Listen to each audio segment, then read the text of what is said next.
네, 5월 가정의 달 우리 첫 주일을 우리 하나님 앞에 드리는데요. 우리 예배하는 우리 모든 성도들의 가정에 5월 한 달 동안 하나님께서 예비하신 뜻밖의 은혜가 풍성히 넘치기를 주님의 이름으로 축복합니다. 오늘 어린이 주일 우리 유치부 어린이부 자녀들과 함께 예배 드리는데요. 우리 친구들 오늘 하루가 여러분 인생에서 가장 행복한 날이 되기를 축복합니다. 우리 왕중의 성도들의 모든 자녀들, 우리 손주들 하나님의 사랑을 듬뿍 받으시고 또 사람들의 사랑도 듬뿍 받고 행복하고 복된 길을 걸어가기를 모두 축복합니다. 우리 앞에 함께 예배드리는 자녀들 너무 귀하죠? 우리 박수로 우리 축복하겠습니다.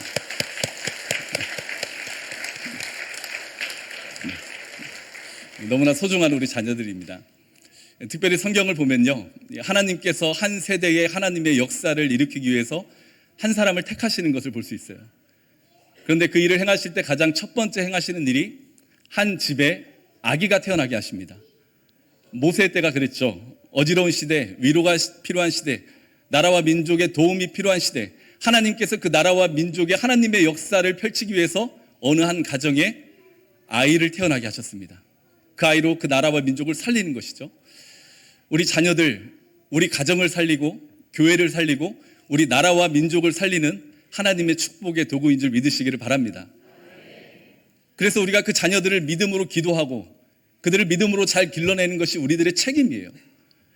그 책임을 가진 우리들이 감당해야 되는 역할이 있다면 무엇이겠습니까? 오늘 본문 안에 그 해답이 기록되어 있습니다.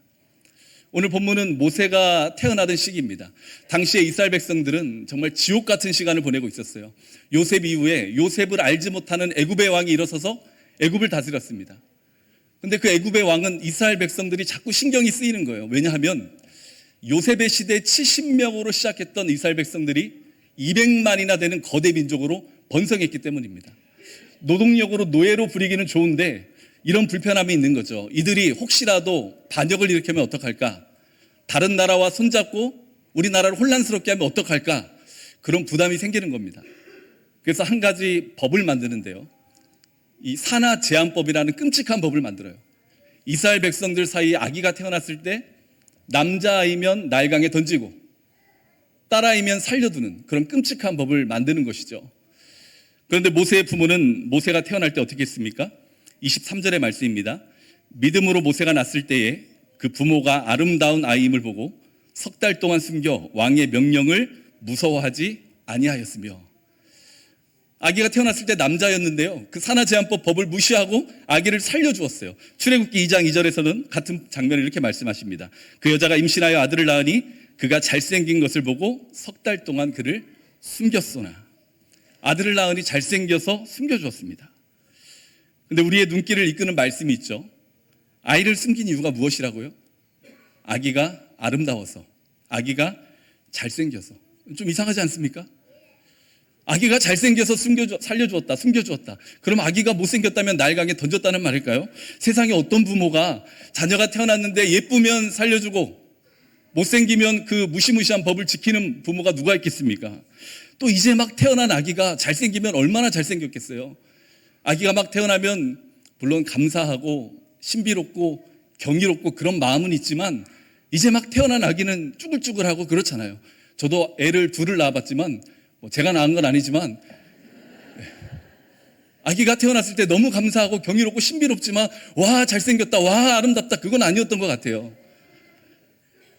성경을 보면요, 하나님께서 외모가 준수한 사람을 선택하는 경우가 있습니다. 다윗도 얼굴이 아름다웠더라. 이스라엘의 초대왕도 사울도 외모가 준수하였더라.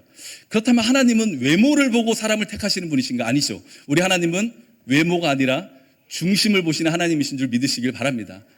그렇다면 얼굴이 잘생겼다, 아름답다, 빼어나다, 준수하다, 그 표현은 무엇일까? 그것은요, 저 사람이 하나님의 사람이고 하나님께서 택한 사람이시라는 것을 드러내고 표현하는 하나님의 방법이에요. 그러니까 모세의 부모님도 그랬습니다. 아기가 태어났을 때 그 아기 얼굴에서 하나님께서 심겨놓으신 무언가 특별함을 발견한 거예요.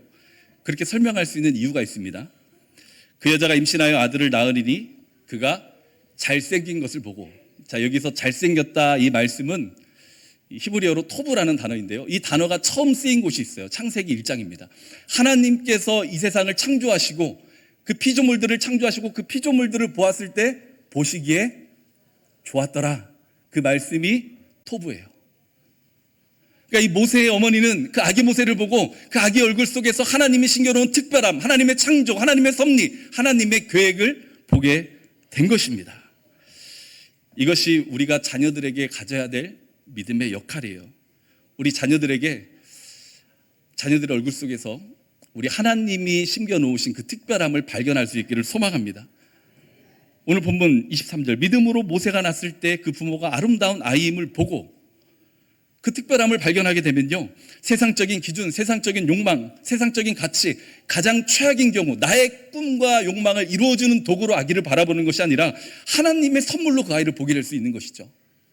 아이를 향한 하나님의 계획, 하나님의 의도. 그러면 그때부터는 내 자녀를 다른 아이들과 비교하지 않고 믿음의 말로 축복하고 믿음으로 길러낼 수 있게 되는 것이죠. 우리가 잘 아는 닉 부이치치라는 분이 있죠. 태어나면서부터 양쪽 팔이 없고 발 하나만 가지고 태어났는데요, 그 발도 온전하지 못해요. 발가락 2개가 달려있는 그런 힘든 신체를 가지고 태어났습니다. 그런데 지금 전 세계를 돌아다니면서 수억 명의 사람들에게 소망을 전하는 그런 삶을 살아가고 있어요. 이 닉이 포기하지 않고 지금의 삶을 이룰 수 있었던 이유는 부모님의 기도와 헌신이 있었기 때문이라고 합니다. 닉의 부모님은 아들에게 늘 이렇게 말했대요. 너는 특별한 아이다. 하나님이 너와 함께 하신다. 너는 네가 생각하는 것보다 강한 사람이다. 그러니까 닉의 부모님은 아들을 믿음의 시선으로 바라보았기 때문에 그 믿음의 말을 선포하고 축복할 수 있었던 것입니다. 예수님이 제자들을 부르시잖아요. 시몬에게 뭐라고 하십니까? 장차 개바라 하리라. 시몬, 갈대라는 뜻이거든요. 지금은 연약해요. 지금은 보잘것없어요. 하지만 너는 반석이 되리라. 사람을 낚는 어부가 되리라. 교회의 큰 기둥이 되리라. 믿음으로 바라보시고 믿음으로 선포해 주셨습니다. 혹시 우리 자녀들 다른 누군가 비교하는 것은 아니십니까? 다른 아이보다 조금 늦는 것 같고 뒤처지는 것 같아서 염려가 되시는 건 아니십니까? 믿음의 부모는 그런 시선으로 자녀를 바라보지 않습니다. 히브리서 11장은 믿음장입니다. 믿음으로 자녀를 보는 거예요. 우리도 예수님과 같은 믿음의 시선으로 우리 자녀 손들을 바라볼 수 있기를 주님의 이름으로 축복합니다. 믿음의 말로 선포하고 축복할 수 있기를 소망합니다.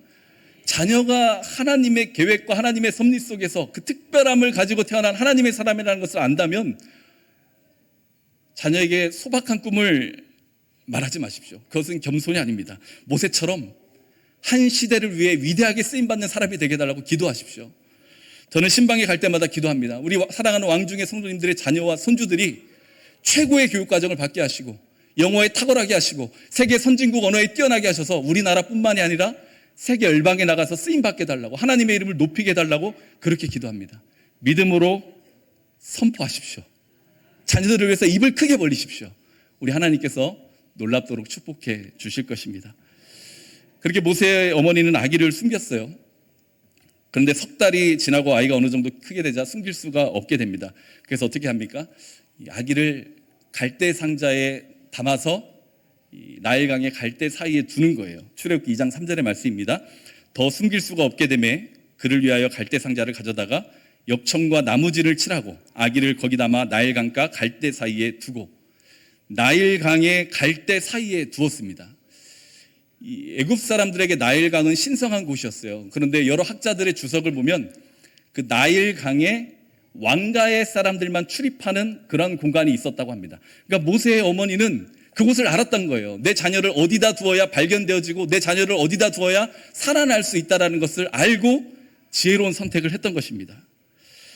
아기를 낳고 키울 수 없는 최악의 상황이었지만 믿음과 지혜로운 선택으로 아기를 살려낸 것이죠.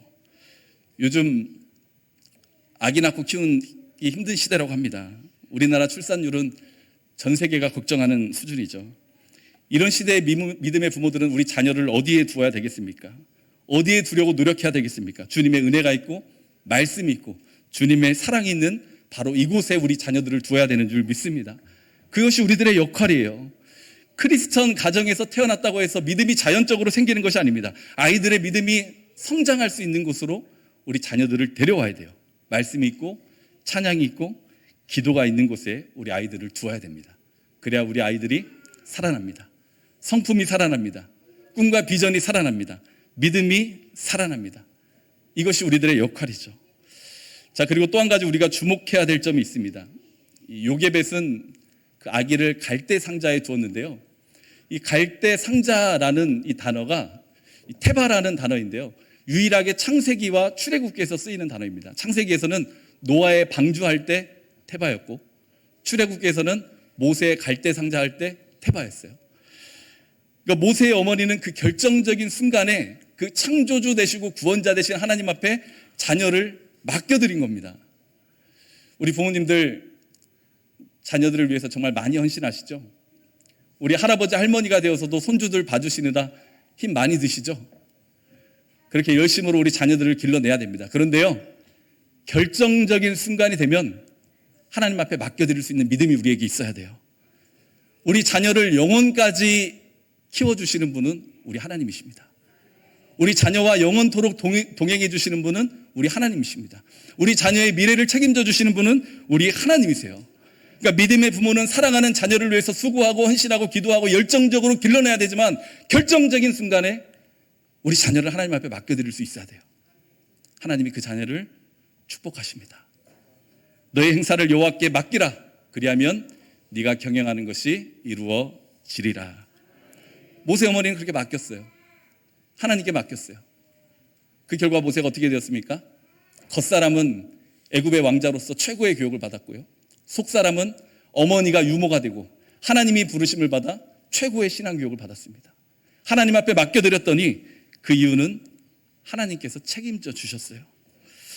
자, 이렇게 어머니의 기도와 신앙과 지혜로 생명을 구하고 성장하게 된 모세, 어떠한 삶을 살았습니까? 우리 오늘 본문 24절부터 26절까지의 말씀 함께 읽어보겠습니다. 믿음으로 모세는 장성하여 바로의 공주의 아들이라 칭함받기를 거절하고 도리어 하나님의 백성과 함께 고난받기를 잠시 죄악의 낙을 누리는 것보다 더 좋아하고 그리스도를 위하여 받는 수모를 애굽의 모든 보화보다 더 큰 재물로 여겼으니 이는 상 주심을 바라봅니다. 아멘. 하나님이 싫어하는 것은 거절할 줄 알고 하나님께서 기뻐하시는 것은 좋아하고 이 세상의 가치를 바라보고 살아가는 것이 아니라 하나님이 주실 영원한 상급을 바라보는 삶, 그 삶을 모세가 살게 되었습니다. 우리 자녀들 이러한 삶 살면 되지 않을까요? 이러한 삶 살면 정말 행복하지 않을까요? 하나님이 싫어하는 것은 거절할 줄 알고 하나님이 기뻐하시는 것은 좋아하고 그리고 이 세상에 흔들리지 않고 그 영원한 하나님의 상급을 바라보며 살아가는 삶, 이거면 우리 자녀들 성공한 인생 아니겠습니까? 사랑하는 성도 여러분, 지금이라고 해서 모세의 시대와 별반 다를 게 없습니다. 우리 자녀들이 이 시대에서 믿음을 가지고 성장한다는 건 정말 힘든 일입니다. 그래서 우리가 요게벳과 같은 믿음의 부모의 역할을 감당해야 됩니다. 우리 자녀들 믿음의 시선으로 바라보십시오. 믿음으로 축복하십시오. 아이들이 믿음이 살아날 수 있는 곳에 늘 거할 수 있도록 힘쓰십시오. 그리고 자녀들을 결정적인 순간에 하나님께 맡겨드리십시오. 우리보다 하나님이 더 잘 키워주십니다. 뿐만 아니라 우리들의 삶도 동일한 믿음으로 살아가시기를 바랍니다. 어린아이와 같은 마음으로 아버지 되시는 하나님 없이는 단 한순간도 살아갈 수 없다는 그런 갈급한 심령으로 살아갈 수 있기를 소망합니다. 모든 것을 하나님께 맡기십시오. 어린아이의 특징이 무엇입니까? 부모님께 계속 물어봐요. 이거 해도 돼요? 먹어도 돼요? 입어도 돼요? 가도 돼요? 왜요?